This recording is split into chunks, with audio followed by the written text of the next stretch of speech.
करकंबमध्ये एकाच रात्री 3 ते 4 ठिकाणी चोऱ्या झाल्याची चर्चा गावात सुरू असून दुपारपर्यंत एका चोरीची नोंद करकंब पोलीस स्टेशनमध्ये झाली आहे। त्या बाबतीत आपण पाहूया।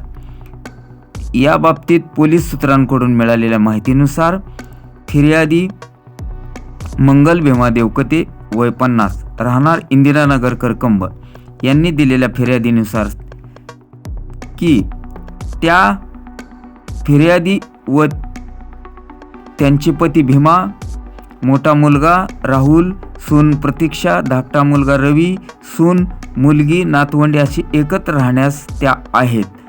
तर त्यांचे 2 खोल्यांचे जुने घर असून एका खोलीमध्ये त्यांचा पुतण्या अक्षय व त्यांची पत्नी राहतात।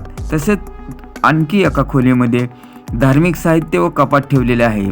मात्र काल दिनांक 13/11/2025 रोजी रात्री 9 वाजताच्या सुमारास सर्वजण जेवण करून एकत्रितरित्या सर्वजण दरवाजास कुलूप लावून झोपले असता 14/11/2025 रोजी पहाटे 1:30 वाजण्याच्या सुमारास फिर्यादीच्या पुतण्याला अक्षय देवकते यांना फोन आला व रवी देवकते यास फोन आला। त्याने त्यांचे घराला कोणीतरी बाहेरून कडी लावली असे सांगितले, म्हणून ते सर्वजण बाहेर आले। त्यावेळी त्यांनी पाहिले की त्यांचे धार्मिक साहित्य व कपाट ठेवलेली खोली त्यांना उघडी दिसली व त्यांनी आतमध्ये जाऊन पाहिले असता त्यांच्या घरातील लोखंडी कपाट उघडे होते व त्यातील सामान अस्ताव्यस्त पडलेले होते। त्यावेळी कपाटामध्ये ठेवलेले सोन्याचे दागिने व पैसे त्यांना दिसले नाहीत।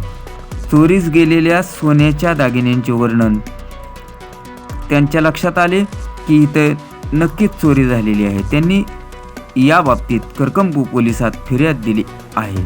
तर चोरीस गेलेल्या दागिन्यांचे वर्णन 2,45,000 रुपये किमतीचे सोन्याचे दागिने, त्यात 1 तोळा वजनाचा सोन्याचा गंठण, पाऊण तोळा वजनाचे 2 सोन्याचे गंठण, 9 ग्रॅम वजनाचे कानातील सोन्याची फुले, झोबे, काठ्या, कुडके व 45,000 रुपये रोख रक्कम, यामध्ये 500 रुपये दराच्या नोटा, असा एकूण 2,90,000 रुपये किमतीच्या ऐवज त्यांच्या घरातून चोरीला गेलेला आहे।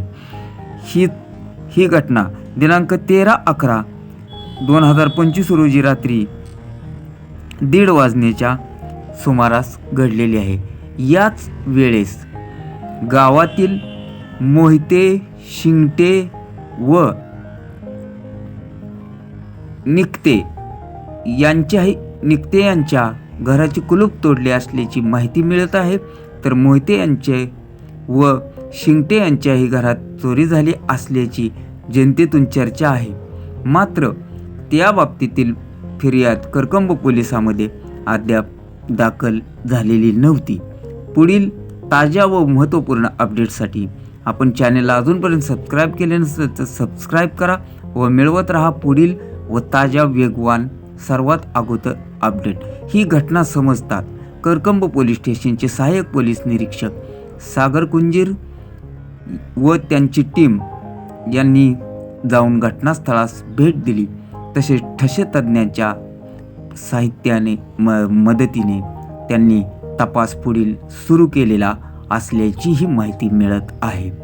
मात्र 2012ला 27 खेड्याच्या सुरक्षेसाठी स्थापन झालेल्या करकंब पोलीस स्टेशनच्या हाकेच्या अंतरावर चोऱ्या होण्या ही घटना मात्र पोलीस स्टेशनला एक मोठ्या प्रकारचे दिलेले आव्हानच असल्याची नागरिकातून चर्चा होत आहे।